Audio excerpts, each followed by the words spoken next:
Conexões e a TV Educa Bahia iniciam uma grande série sobre arranjos produtivos. E o foco hoje é cacau e chocolate. Abordaremos nesse episódio o turismo ecológico vinculado a esse arranjo produtivo.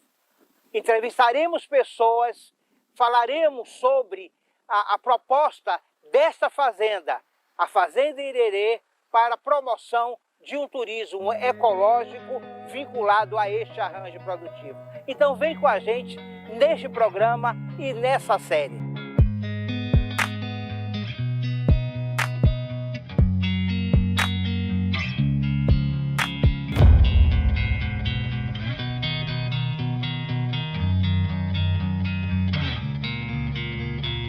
Um dos instantes mais interessantes da trilha é que você dá uma parada e a gente tem um guia explicando para as pessoas, os visitantes que querem aprender mais sobre a produção de chocolate, descobrir mais sobre a fruta e de como ela se processa até se transformar no chocolate.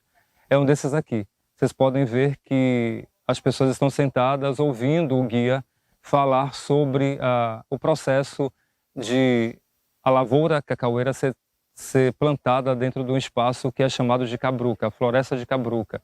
E aí ele relata sobre alguns fatos, alguns pontos que acontecem, inclusive com uma situação da vassoura de bruxa, né, que é uma das pragas que assolou a lavoura cacaueira, que fez, inclusive, algumas fazendas adotarem o turismo rural, como essa produção, para tentar compensar essas perdas que acabaram acontecendo devido à vassoura de bruxa em nossa região.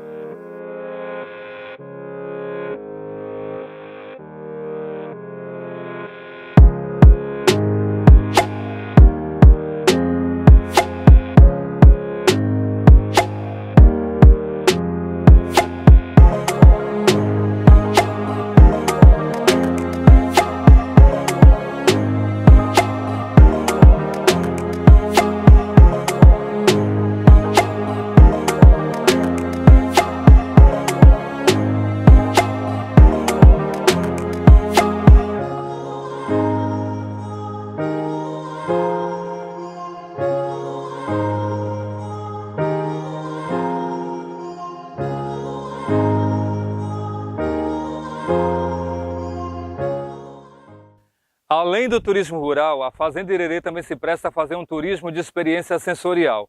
A gente, de posse do fruto, degusta o fruto e, naturalmente, as pessoas que não o conhecem saboreiam essa textura que tem o cacau. Então, todos saem daqui encantados, já é uma experiência fantástica. Os visitantes e turistas que vêm à Fazenda Irerê se deparam com figuras folclóricas. Aqui é o nome de uma trilha, a Trilha do Saci, que leva a gente, sabe para onde, mas com certeza para descobrir e desvendar todas as construções culturais, sensoriais da experiência de um turismo sensorial. Aqui na Fazenda Irerê você encontra isso. E a TV Conexões, junto com a TV Educa Bahia, vem trazer você para esse universo.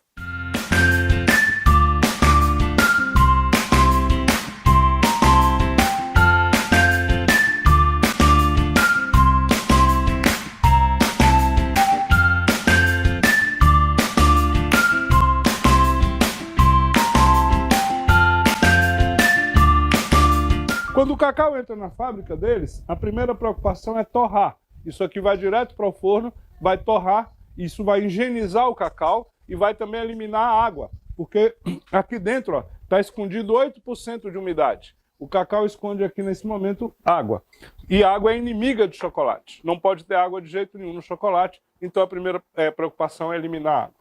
Bom, depois tem que tirar essa casquinha, ó, essa película que está aqui em volta da amêndoa, ela também não pode ir para o chocolate. Não é? E aí tem que separar ela do interior, da parte pretinha aqui, ó, que é isso aqui que vai fazer o chocolate, é o interior. Mas essa películazinha, quase um papelzinho, tem que também tirar do processo. E aí como é que tira? Tira na máquina descascadora. Vai jogar as amêndoas na máquina, ela quebra a amêndoa toda assim, ó, faz isso, ó, granula a amêndoa. E nesse movimento joga aqui uma cascatazinha como está aqui, ó, e aí aqui passa um duto de ventilação e leva a casca. A casca sai voando, é eliminada pela ventilação. E aí agora ficou só o cacau. Não tem mais água, não tem mais casca, está seco, limpo, higienizado e virou um alimento. Você pode comprar em loja de produtos naturais, em empórios, se chama nibs de cacau. E nibs de cacau é um superfood, é um dos melhores alimentos da humanidade, é um alimento fora do comum, vocês vão conhecer um pouco mais sobre ele agora. A indústria, a Cargill, a Barry, a Olam, quando chega aqui no nibs, o que é que eles fazem? Eles vão esmagar o nibs, vão conseguir extrair daqui, com o uso do calor e da força, vão extrair daqui isso aqui, ó, a manteiga de cacau. A manteiga de cacau está aqui dentro da amêndoa do cacau, já na condição aqui de nibs, no ordem de 52%. Metade disso é isso, é gordura. Então tem muita gordura, até meio contraditório. Eu acabei de dizer que é um superalimento, mas é cheio de gordura. Mas essa é uma gordura boa, faz muito bem à saúde da gente, gera em nós colesterol bom, anticancerígeno, anti-infartante, estimulante, energético, ou seja, uma gordura maravilhosa para o nosso organismo.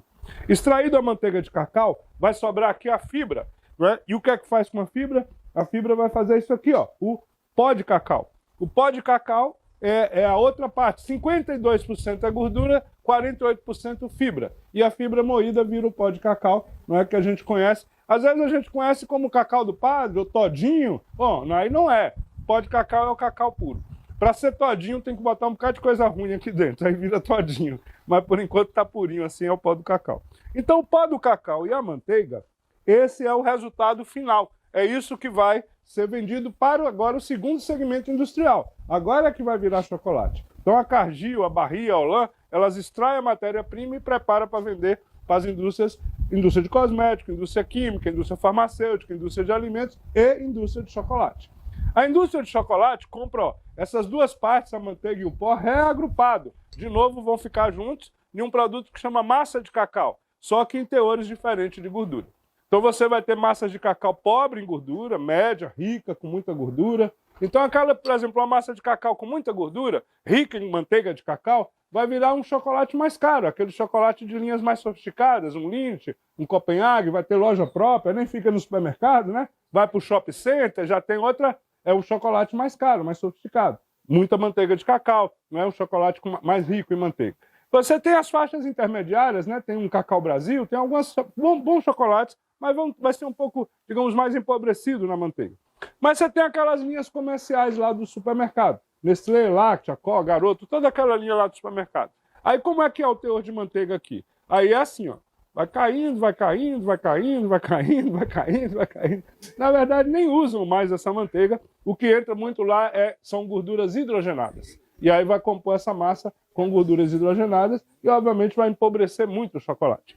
E esse não é só um problema nosso, é um problema que ocorre com a chocolataria em boa parte do mundo, é a substituição. Não é uma questão, digamos assim, de ganância ou de que a indústria maldade pura. Na verdade, isso aqui é uma questão de competitividade. O preço da manteiga foi ficando muito caro. Ele é muito procurado por outros segmentos industriais. Cosmético, por exemplo. É mais fácil até achar a manteiga hoje nos lábios da esposa do que no chocolate lá no supermercado. Não é? A indústria de cosmético é um grande comprador de manteiga de cacau. A indústria farmacêutica, a indústria química. Então ele é muito competitivo. E aí, para vender aquele chocolate baratinho lá no supermercado, a indústria teve que substituir por outros tipos de gordura.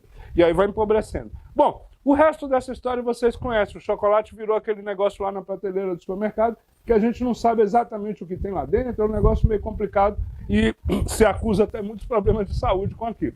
Aí na década de 90, surge uma turma na Califórnia começando a fazer um novo tipo de chocolate. Reinventar o chocolate. E como é que eles fizeram isso? Eles fizeram assim, ó, eles foram tirando as coisas do chocolate. Tiraram o leite, os açúcar, baunilha, aromatizante, estabilizante, as gorduras exóticas, tiraram tudo.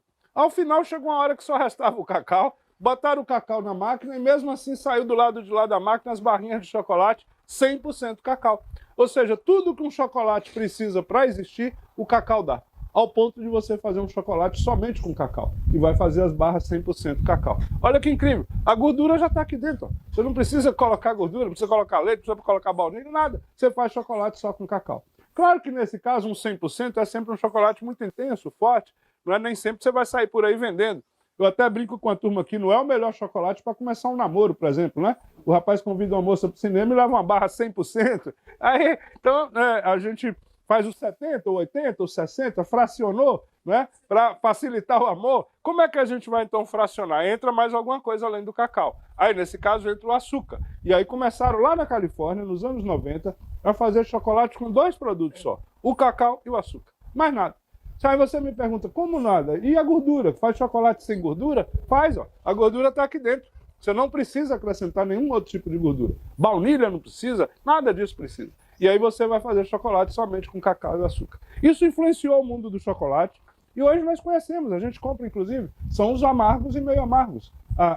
Amargos e meio amargos não é mais o chocolate suíço, não é a escola suíça tradicional de chocolate. É uma nova escola, uma nova categoria. O nome correto desse tipo de chocolate, vocês vão ver nas caixinhas, na loja, no site, são chocolates Bean to Bar. O nome em inglês começou lá na Califórnia, ficou com o nome em inglês.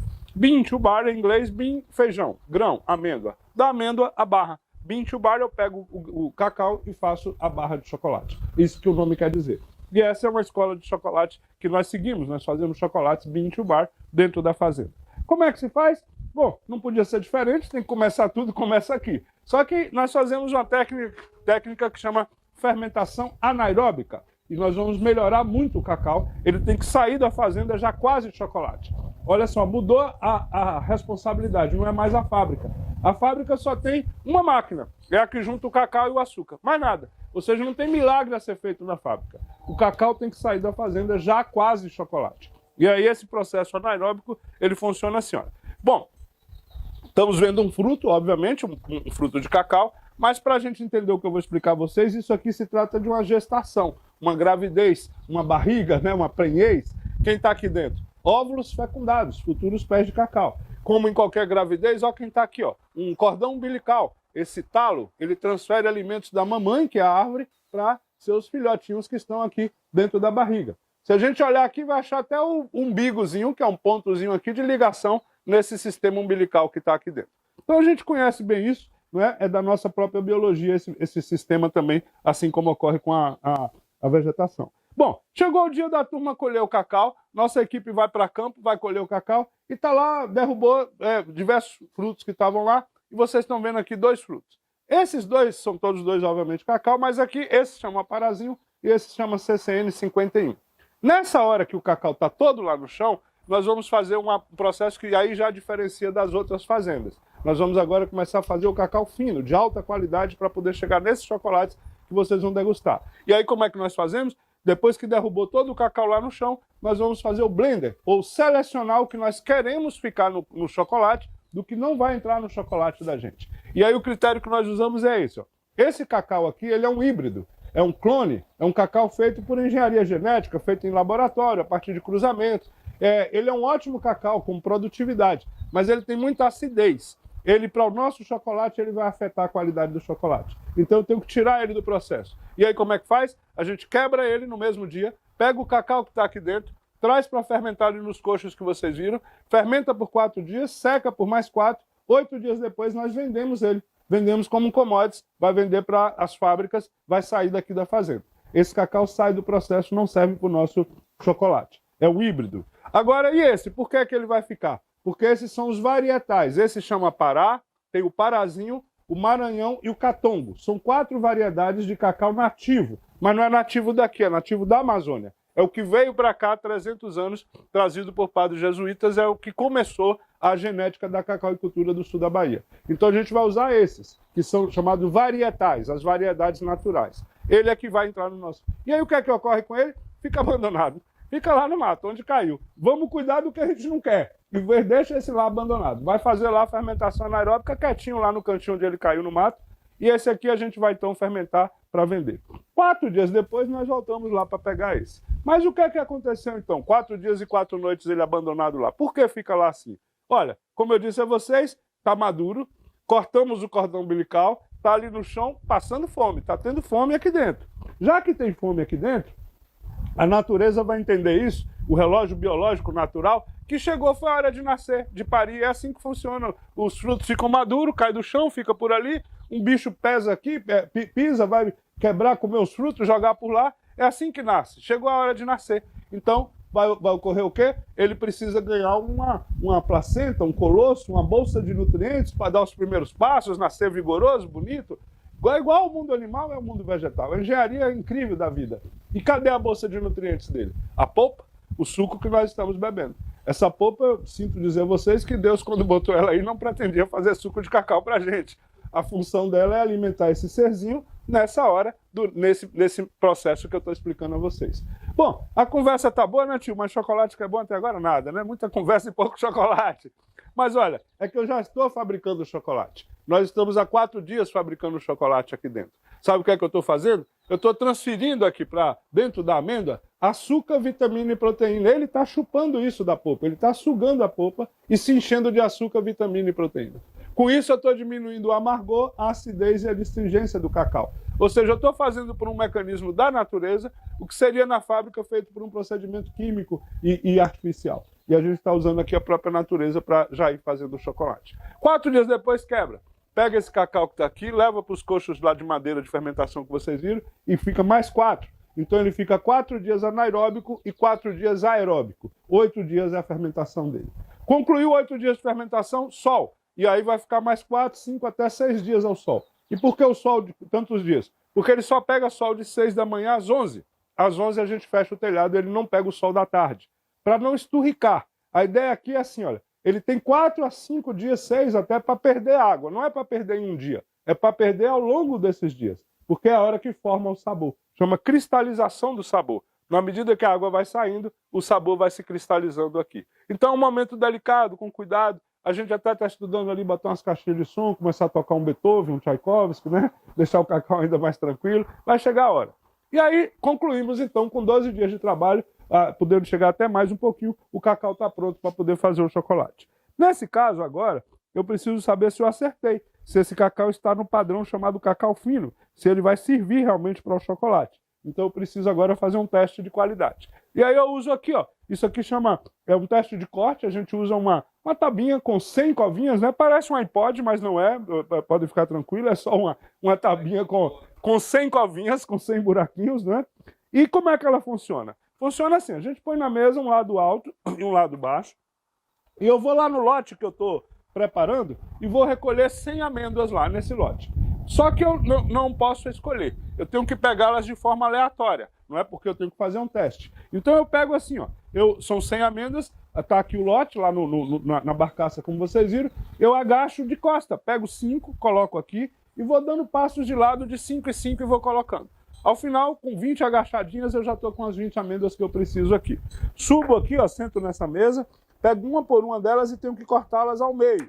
Corto ao meio, um lado a gente tira da amostra e a esse lado eu vou examinar. E o que é que eu vou examinar aqui? Primeira coisa, ela tem que ter atingido a cor do chocolate. Tem que estar marrom, não pode estar com aquele roxo, aquele violeta que vocês viram lá, e a cor tem que estar aqui, a cor do chocolate. Segundo aspecto é o cheiro. Tenho que cheirar e sentir também o cheiro do chocolate. Nesse momento ela tem que acusar aqui também o cheiro do chocolate. Então adquiriu a cor e adquiriu o cheiro. Perfeito, são 2 informações corretas. Terceira informação é a aparência rugosa, cheia de entranhas. E isso quer dizer que era um óvulo fecundado. Ia nascer aqui um pé de cacau. Se ele não tivesse vida, não tivesse fecundado, ele fica liso. A gente chama de ardósia, como uma pedra, né? Não teria vida. Nesse caso não, ele está todo corretinho. É uma amêndoa que eu considero perfeita. E aí eu vou chegar aqui no tabuleiro, como eu disse, tem um lado alto e o outro baixo. Deixa eu só ajeitar aqui para não sair caindo tudo aqui. Um lado alto e outro baixo. Então eu vou chegar aqui, ó, de cima para baixo, eu vou colocar as amêndoas que eu considero perfeitas. Então essa já entra aqui, ó. E eu vou, cada vez que eu considerar uma amêndoa perfeita, eu vou dando sequência e descendo com elas. Mas uma imperfeita, só a título de exemplo aqui, o que é que eu faço? No sentido oposto, boto de baixo para cima. Então eu desço com as perfeitas e subo com as imperfeitas. E ao final, as 100 amêndoas estarão todas aqui. Daqui para lá as perfeitas e de lá para cá as imperfeitas. O que me resta agora é contar quanto % eu fiz de amêndoas perfeitas, não é? E o que eu preciso? Alcançar 70%. Chegar nessa casinha aqui, ó, marcar essa casinha e alcançar 70% de amêndoas perfeitas. Daqui até aqui, né, eu tenho que, da primeira casa até essa casa, 70 de amêndoas perfeitas, eu consegui chegar no padrão cacau fino. O corte é nesse 70. Se eu passar, tudo aí é lucro. Melhor ainda, 75, 80, 90, ótimo. Mas o que eu preciso é alcançar os 70. Fico alegre. Isso aqui é um método que funciona muito bem. Ele é um retrato do que está acontecendo lá. O que eu vejo aqui é o que está no lote. É um sistema muito tranquilo para isso. Só que eu preciso que alguém diga, é verdade, o senhor fez isso mesmo, está valendo. Aí é um laboratório. Eu preciso agora de um laudo confirmando o que eu vi. E aí é um laudo lá na universidade, eu tenho que agora pegar... Gente, eu estou aqui nessa linda propriedade, que tem uma função além da questão do turismo, de receber, né, as personas e as pessoas que vêm em busca de conhecimento, em busca de saber como é que funciona esse arranjo produtivo do cacau, do chocolate, mas acima de tudo o que mais me tocou nessa visita, e tive um prazer aqui de conhecer Dadá, que é proprietária, e tem um jeito todo especial. Você vai conhecer a casa dela na intimidade. Mas Dadá, como montar uma coisa que comercialmente parece fria numa coisa artística? Sua casa é uma obra de arte. E a atenção e o afeto que você dá a essas pessoas que você acolhe, recebe com um cafezinho na sua casa. Me conte aí esse turismo por afeto. Então, olha para você. Pode olhar, fica à vontade, a câmera. O turismo aqui na Fazenda Irerê, ele começou de início pela necessidade de agregar valores, que era um momento que nós compramos para morar, mas que não tinha o cacau, e eu venho de uma família de pequenos agricultores, né, da agricultura familiar, e uma família de artistas. E o turismo começou dentro da minha casa. Aí, logo eu reconheci que a gente tinha uma bandeira diferente, que seria um turismo de afeto, né? Porque nós mesmos, os proprietários, quem iria trabalhar, receber os turistas, e que seria dentro da minha casa, né? Como eu sou artesã, quando eu comprei a propriedade, ela estava abandonada, e eu fiz uma decoração trazendo assim o meu trabalho, né? Eu trabalho mais com tecido também, com envelhecimento de móveis, e que o turista sentisse como se ele fosse um convidado meu, como se fosse um amigo que estivesse fazendo uma visita na minha casa. E esse jeito de atender, eu senti que deu certo, né? E eu vejo que a diferença nossa para outros empreendimentos nesse mesmo setor é que nós nos preocupamos com a história e com esse acolhimento da visita à casa, né, dos proprietários. Nós recebemos como se fosse um visitante fazendo uma visita a nós, né, à nossa propriedade. Então você tem a beleza artística, mas esse diferencial, o que é que tem lhe proporcionado, né, ao longo desse período? Por quanto tempo você vem desenvolvendo essas ações desse acolhimento? Aqui o trabalho com turismo ele já vai para acho que 18 ou 20 anos. De 10 anos para cá que a gente veio atendendo de jeito mais profissional. Eu deixei de fazer outras atividades e foquei mais no turismo e o chocolate, que é um momento novo também em Ilhéus, né, fazer chocolate.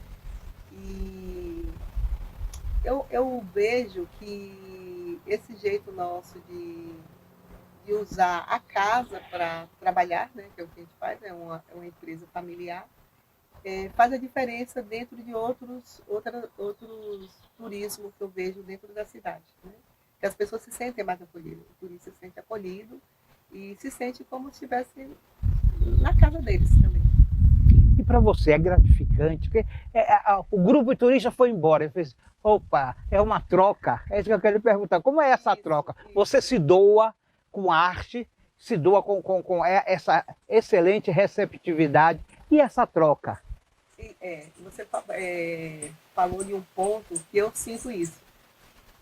Eu moro aqui na fazenda, quando eu vim morar na fazenda, todo mundo ficou assim, nossa, você vai morar na fazenda, isolado, né? Na verdade, é como se eu tivesse um grande ateliê, né? E vem pessoas à minha casa, né? Conhecer meu trabalho, porque para mim é gratificante, porque a minha casa é um ateliê, né?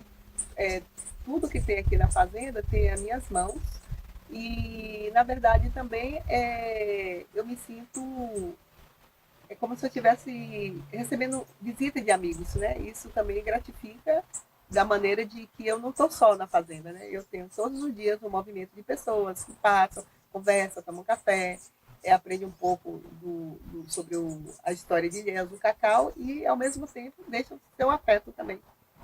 para a gente que mora aqui na fazenda. Quem quiser vir conhecer essa maravilha, lhe conhecer, ser recebido também com afeto, como é que faz? Nós temos uma página no Instagram, onde o visitante pode ter as informações, né, para fazer os agendamentos. Né? Nós estamos abertos durante o ano, de segunda a sábado, em 2 horários, né, para agendamento. E esse agendamento pode ser feriado, a gente mantém essas datas. Eu queria, para a gente começar a encerrar, que você tem uma grande tela e uma grande mão de obra para fazer arte, artesanato, receptivo, que é a própria natureza. E vocês usam bem isso, não é verdade? Eu venho de uma família de artistas, são 7 irmãos, todos ligados à arte, e a gente é todos autodidatas, e nós reconhecemos que nossa referência de arte, de cor, né, eu sou uma pessoa que tem muita facilidade com as cores, né, de combinar várias cores, de harmonizar essas cores. Eu sinto que isso veio desse convívio meu da natureza, né? Eu fui criada até os 12 anos de idade, sem televisão, e a referência de cores que eu tenho, ela foi colhida do meu convívio com a natureza, né? Está tudo presente aí. Eu sinto que isso é uma influência muito grande na minha vida. E uma gratidão hoje está podendo trabalhar dentro de né, junto com a natureza e trazendo hoje, fazendo uma empresa que tem essa referência também, né, dentro da natureza. Você assina suas obras como, Dadá? Com o nome Dadá Galdino. Eu venho de uma família que tem esse sobrenome. Tem Dodó Galdino, Dadá Galdino, Jaco Galdino, um monte de Galdino. A gente vem de esse Galdino vem da parte da nossa etnia Pataxós, né? Nós somos... minha mãe era Pataxó e meu pai Tupinambá. E a gente assina esse Galdino, que vem da minha mãe, que é a pessoa que influenciou a gente na arte. Minha mãe era uma grande artista. Então já está explicado a origem aí dessa sensibilidade de lidar com a natureza, né? Então, gente, a TV Educa, a TV Conexões, nesse programa que nós estamos revisitando a natureza a partir dos arranjos produtivos, Dadá, mas não retratando o arranjo pelo arranjo, pegando essas nuances, pegando personas como você, personas porque transborda alegria, a alma e passa essa tranquilidade para a gente. Eu queria lhe agradecer, estar aqui conosco, Dadá, e venha visitar, que você vai se sentir aqui num estado muito zen com a natureza. Continuando essa visita maravilhosa na Fazenda Irerê, a gente agora bateu um papo assim rápido com Fernando da Luz, Fernando Lourenço da Luz. Ele é do Rio Grande do Sul. De onde mesmo? Fala pra gente. Venâncio Aires, capital nacional do chimarrão. Pronto, a cidade do chimarrão, a capital nacional do chimarrão. Você saindo do sul do país, vindo para a Bahia agora, o sul da Bahia, depois dessa experiência de ter entrado nessa trilha e depois de ter ouvido o professor Gerson falando desse processo todo, essa história do cacau, essa condução que ele faz tão bem delineada, né, tão bem trabalhada, minuciosa. O que você tem para falar para a gente dessa experiência? Bom, em geral, assim, de questão de gostar ou não gostar, para quem gosta de natureza e história, junto conhecer a cultura da Bahia, né, que descendeu do cacau, excelente. Informação. E sobre o aspecto de você ter experimentado o fruto do cacau, saboreado, dá para falar um pouco dessa experiência para a gente?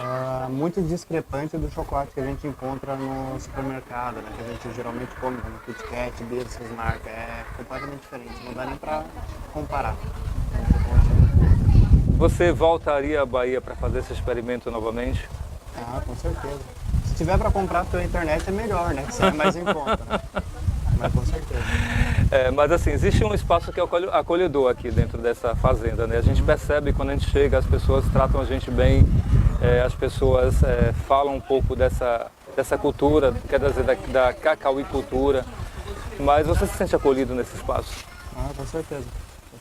Gostou dessa experiência? Sim, sem dúvida.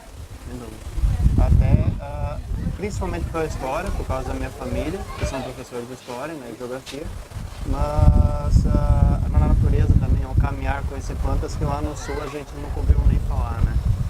É bom você ter falado, seus pais são professores de Geografia e de História da área de Humanas, e esse programa, que é um programa da TV Educa Bahia, ele também se presta à formação de estudantes.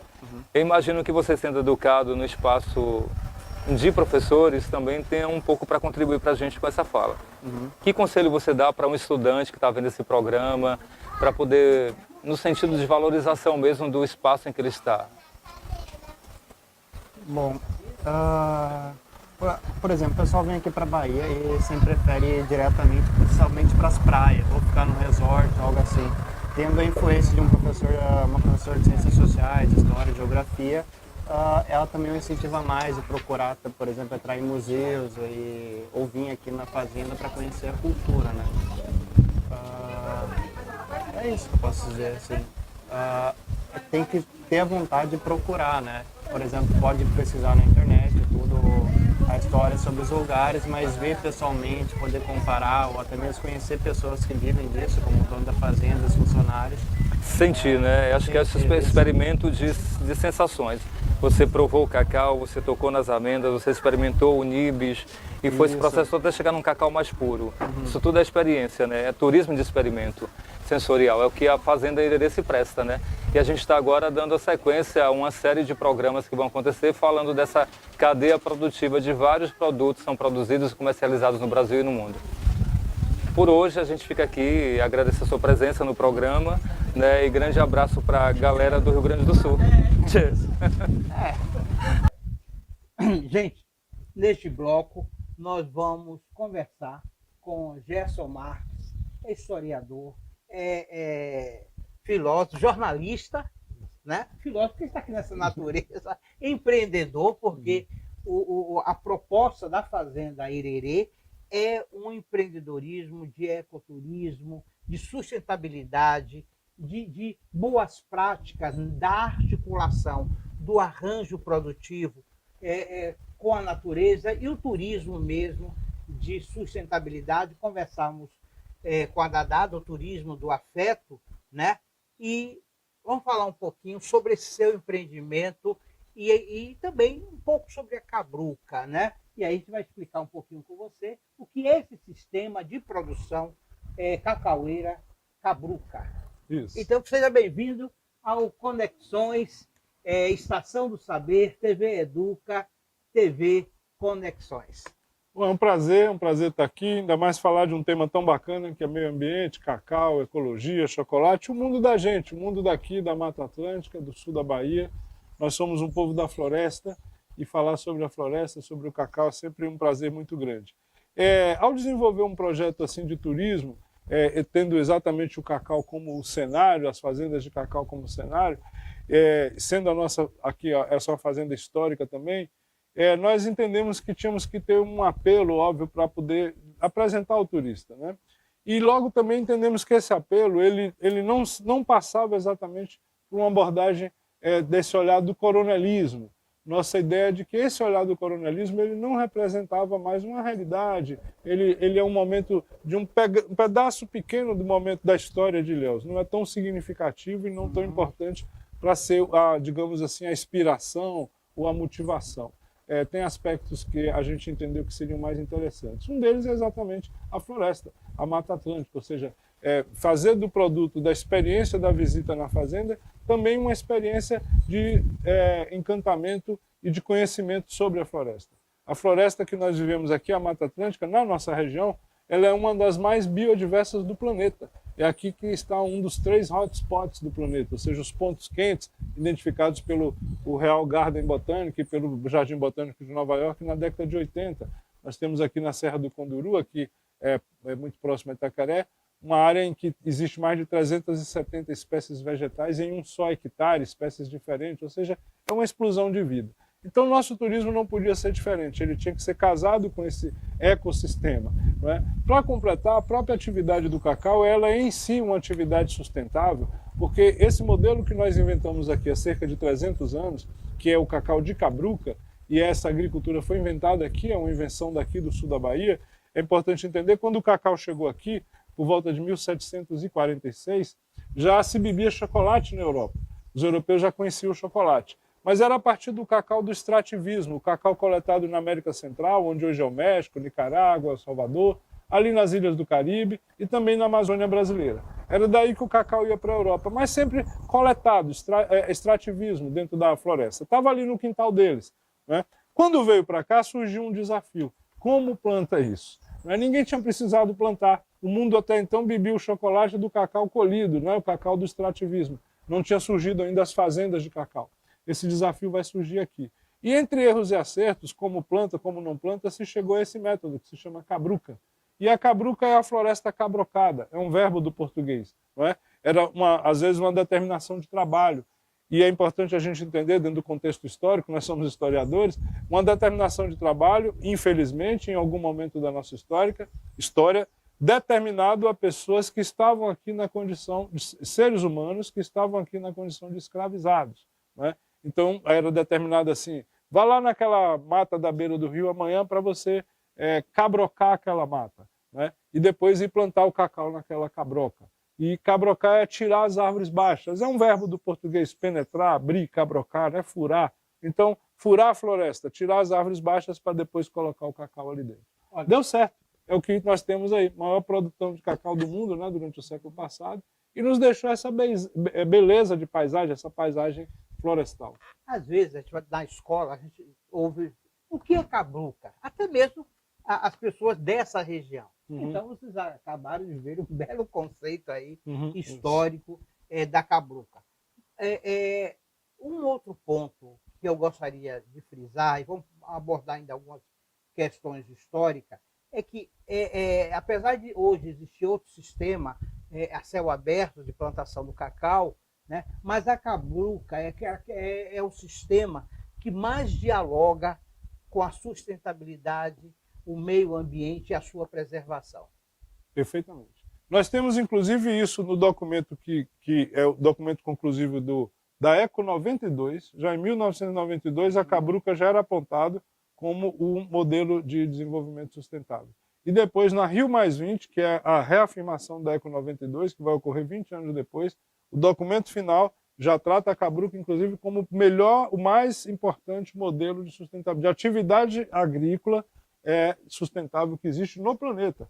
Ou seja, isso aqui é um exemplo para o mundo inteiro, o que nós fazemos aqui, que é uma atividade de agricultura sustentável, que gera riquezas, né? Gera emprego, gera renda, sustenta famílias, cidades, empresas, indústrias, e ao mesmo tempo mantém uma floresta em pé. Eu tenho dito muito isso, assim, nosso chocolate e o nosso turismo mantém uma floresta em pé, sequestra carbono, melhora a vida das pessoas, ajuda a melhorar o clima do planeta. Ou seja, nós praticamos aqui a sustentabilidade, aquilo que o mundo inteiro está hoje tentando corrigir, buscar, praticar, nós já fazemos isso aqui. O que são os guardiões da cabruca? Bom, Guardiões da Cabruca é uma história maravilhosa, porque então, conta aí pra gente, né? nós estávamos preparando uma nova série de embalagens, nós já vínhamos fazendo o nosso chocolate, ainda meio amador. Aí quando chegou aquele momento de fazer umas caixas mais profissionais, contratamos um publicitário para nos orientar, um design, né? E depois também teve uma consultoria que nos deu orientação sobre os aspectos legais, o que a legislação manda para ter ali na embalagem, que chama rotulagem obrigatória. E aí essa pessoa sugeriu, falou assim, olha, ela veio aqui, conheceu essa atividade, um pouco disso que nós estamos conversando aqui, sobre cabruca, ficou tão entusiasmada, e aí ela sugeriu colocar na caixinha essa frase, guardiã da cabruca. E aí a gente não tinha nenhum lugar no design da caixa, achamos na tampinha da caixa, botamos essa frase lá, guardiã da cabruca. Isso tem uns 6, 7 anos, e toda vez que a gente reimprime as caixas, está lá guardiã da cabruca. Esse conceito, né, que o mundo inteiro está discutindo, desenvolver ações para gerar esse sequestro de carbono. Explica isso melhor aqui para a gente. Isso, perfeito. Esse modelo que a gente acabou de falar sobre a cabruca, né, de plantar o cacau dentro da floresta, ele tem essa vantagem de que, além de ter gerado muita riqueza aqui na região, apesar de estar agora em uma crise profunda, mas ele nos deixou essa paisagem bonita, uma paisagem florestal. Nós temos aqui cerca de 700 mil hectares de Mata Atlântica relativamente preservado pela presença do cacau. Tem áreas de alto grau de preservação, de situações intermediárias, e infelizmente áreas bastante agredidas também. Mas o fato é que nos deixou uma beleza natural. Mais do que uma beleza natural, um ecossistema vivo, não é? Gera muita riqueza. Então, como fazer disso, né, um ativo, como a gente fazer com que isso se torne, de fato, não só um belo modelo, uma coisa bonita, mas gere renda, né? Faça com que as pessoas possam fazer disso um ganho, a comunidade, a região. Não adianta a gente também estar sentado no lugar mais bonito do mundo e passando dificuldades. Então nós temos que criar as condições para que as pessoas possam ter ganhos e melhorar com isso. Hoje esse é o grande tema que eu acho que é da modernidade, do mundo, não é? Que é a economia verde, uma economia sustentável, a economia criativa, ou seja, é a união do aspecto da cultura com o meio ambiente, com a produtividade dos arranjos locais, com pouco impacto, com alta eficiência, qualidade, com isso retornando em qualidade de vida para a comunidade, em qualidade de vida para o meio ambiente, para os animais, né, para a vida, para o mundo. Ou seja, esse é um contexto novo que o mundo nos apresenta. Agora, olha que coisa incrível, né? O mundo dá muitas voltas, mas sempre está nos deixando na frente, com a porta aberta, assim, ou melhor, vou pegar uma figura do futebol na frente do gol com a bola ali na marca do pênalti, porque, mais uma vez, nós estamos muito bem posicionados nesse novo contexto global de entender a economia a partir da sustentabilidade, da economia verde, da economia criativa, porque é uma região completamente preparada para isso. Nós estamos falando desse conceito, né? Nós aprendemos a cultura do cacau, né? Desde, como você coloca, desde o século XVIII, mas a questão do turismo, seja o turismo urbano, o turismo rural, o turismo de praia, o turismo na fazenda. Eu quero trabalhar esse conceito ligado aos arranjos produtivos, e você começa a fazer essas correlações. É um conceito, ou em que nível a Bahia está? Ainda estamos engateando. Como é que nós estamos nesse conceito do turismo ecológico, do turismo rural? Isso, então, perfeito. É o desdobramento natural desse processo, né? Eu creio que a gente, como eu lhe disse, nós estamos sentados em cima de uma riqueza enorme. O que nós não estamos sabendo ainda é explorar ela de forma correta. Mais uma vez, a história, o mundo, a economia está nos dando uma oportunidade. Nós estamos frente, como eu disse, à marca do gol. Agora, como realmente fazer isso da forma correta? Como elaborar isso? Como construir esse conceito? Veja, eu entendo assim, a busca hoje é a experiência. O turista realmente que nos interessa, o turista que realmente vai chegar aqui e contribuir com o crescimento da cidade, gerar consumo, é um turista que tem um nível cultural que busca mais do que o cartão postal. Busca mais do que a foto do I Love Ilhéus, né? Ele quer uma foto, ele quer sentir cheiro, sabor, cor, ele quer sentir o que é que vocês comem, como é que vocês vivem, o que é que vocês estão aqui sentindo, como é que é a música, como é que é, enfim, a cultura. É isso que se vende. E cada vez mais é isso, o mergulho está cada vez mais profundo, as pessoas querem ter mais a experiência, e nós estamos muito bem colocados nesse mercado. Agora, quais são os problemas? Os problemas é que nós não temos uma infraestrutura adequada ainda que corresponda a isso e não temos as práticas que correspondam a isso. Porque não adianta também ficar lá fora com um discurso se vendendo como um destino ambiental e a pessoa chega aqui e a praia está poluída. Não é? Aí você fica numa contradição com o que você está fazendo. Então, gente, nós temos as condições, temos o caminho, temos a cultura envolvida no processo, as condições básicas estão dadas, mas é preciso que haja uma cultura sobre isso. As pessoas se apoderem desse conhecimento. Tem alguns exemplos muito interessantes aqui, por exemplo. Um destino turístico como Itacaré, como é que ele se formou? Tem 20 anos que Itacaré foi se colocando no mercado de forma lenta, cuidadosa, mas hoje é uma referência. Você falar Itacaré em qualquer lugar do Brasil, as pessoas sabem que existe um lugar chamado Itacaré. E há 10 anos atrás, nem na Bahia a gente sabia que tinha esse lugar chamado Itacaré. Então você vê como...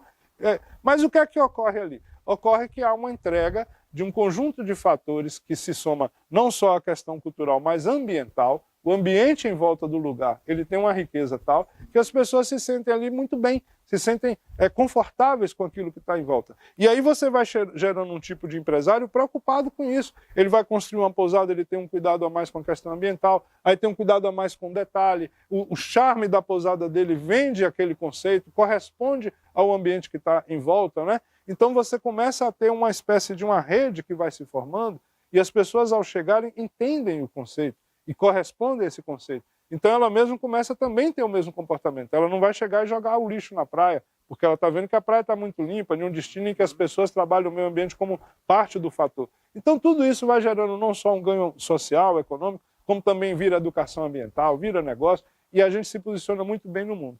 Como se dá, desde a divulgação da Irerê, né, nas agências de turismo, nos blogs, no site, e esse acolhimento, conversamos muito bem aqui com o Dadá, da chegada desse turismo e o roteiro que eles percorrem aqui.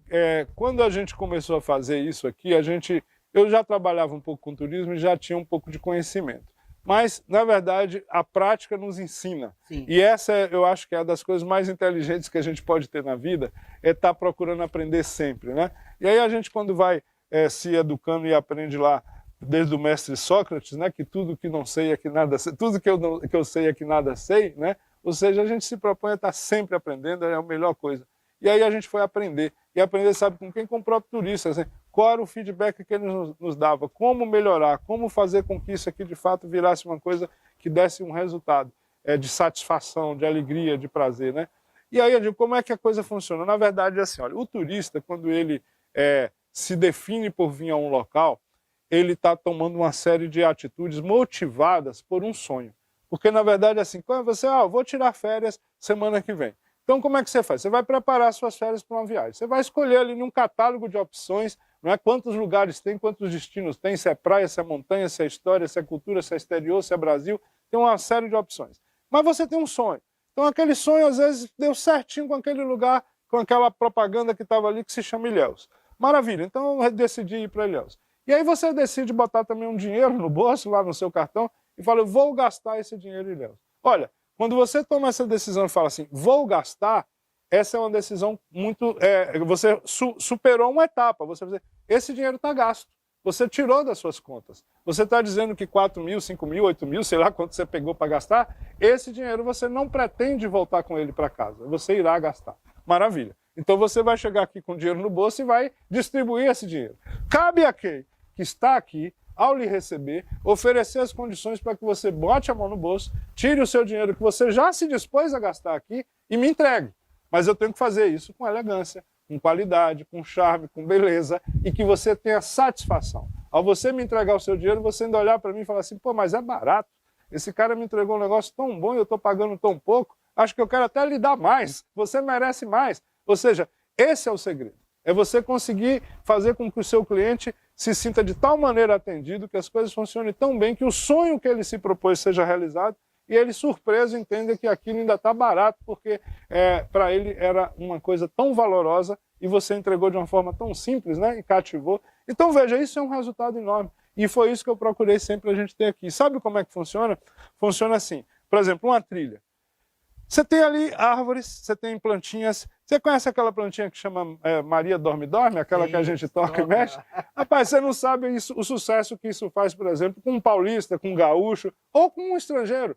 Imagine uma criança com 12 anos de idade tocar numa plantinha que mexe. Aí eu estou guiando uma família de paulistas, eu gosto de guiar, estou guiando uma família de paulistas, e aí o garotinho tocou na plantinha, a plantinha mexeu. Aí ele chamou o pai, pai, venha ver uma planta interativa. Já é a linguagem moderna das crianças da internet na planta. E de fato ela é interativa, ela reage, né, ao toque. Então você vê, isso é um resultado. Essa coisa tão simples como cheirar uma folha de um pé de limão. Tem um pé de limão na trilha, a gente orienta os guias da gente sempre que possível, não é sempre, não é rotineiro, mas dá aqui uma folhinha para eles cheirarem. Sabe o que ocorre? 90% das pessoas que cheiram uma folha de limão lembra da casa do avô. É um negócio incrível. É um fenômeno. Você oferece... Olha que sentimento. Você tá com memória afetiva, né? Você está mexendo com a memória afetiva da pessoa lá no meio da trilha. A pessoa lembra do avô dela. Ela chega aqui cheia de emoções. Né? Na hora que senta aqui para comer o chocolate, que a gente vai contando cada detalhe do chocolate, que fala sobre flavor, que fala como o sabor do cacau, a gente conseguiu extrair esse sabor para se apresentar no chocolate, tudo isso vai se tornando um resultado que vai mexendo com o sentimento daquela pessoa. Aquela pessoa acumula ali um conjunto de informações, e aí você sabe qual é o resultado? Hoje o turismo funciona assim. Existem alguns sites em que o turista vai lá e dá nota no que ele assistiu, participou, comenta. Um dos mais importantes que tem chama TripAdvisor. É um site usado no mundo inteiro. Quase todo mundo que viaja gosta de usar esse site. Por quê? Porque você vai lá e bota lá, Ilhéus, o que é que tem em Ilhéus? Tal coisa. Aí você vai ver quem já foi lá, a opinião de quem já foi, a nota, o que é que as pessoas acham. Fazenda Irerê E tá aí lá. você vai ver se eu vou valer a pena ir na fazenda. Deixa eu ver o que as pessoas foram na Fazenda Irerê. Tá. Qual é a nota que dá? Sabe o que é que ocorreu com a gente? Nós somos o produto turístico mais bem avaliado de Ilhéus. Isso é Nós trabalho. temos a nota mais alta de É um Ilhéus. trabalho bem feito. A nota mais alta. E por que a gente conquista essa nota? Porque a gente mexe com o sentimento. Gente, fica com a gente nos próximos episódios, arranjos produtivos do cacau e chocolate. Tem muita coisa para você ver aqui e vamos também mostrar, né, as personas que trabalham colhendo o cacau. Desde a hora que ele acorda, o cafezinho que toma, a marcha para ir para a cabruca, né? E todo o processo. Então fique com a gente nessa série histórica do Conexões Estação do Saber, Cacau e Chocolate. Muito obrigado por nos receber, a minha, Eu que agradeço. nossa equipe Agradeço. aqui, né? Agradeço. Realmente é um prazer. E fique com a gente nos próximos episódios. Nós vamos mostrar as personas, quem colhe o café, que horas acordam. Vamos pegar essas pessoas saindo da sua casa, indo até o campo, né? E vocês vão ver e vão conhecer quem são essas pessoas, que é muito importante, né? Você tem o cacau, você pega o fruto, você tem o chocolate, mas quem são as pessoas que fazem tudo isso para a gente, né? Então vocês vão conhecer os trabalhadores do cacau, né? Da cabruca, vão nos embrenhar pela mata, nossos repórteres aí vão lhe mostrar tudinho. Então isso fica para os próximos episódios do Arranjo do Cacau e Chocolate. E vamos conversar muito, né? Porque cacau é vida e o sistema cabruca é sustentabilidade. Muito obrigado. Eu que agradeço, muito obrigado, foi um prazer. Gente, o episódio de hoje chega ao fim, mas com muita alegria e expectativa para o próximo programa. Então fique com a gente no Estação do Saber Conexões, Arranjos Produtivos, Cacau e Chocolate. Até mais!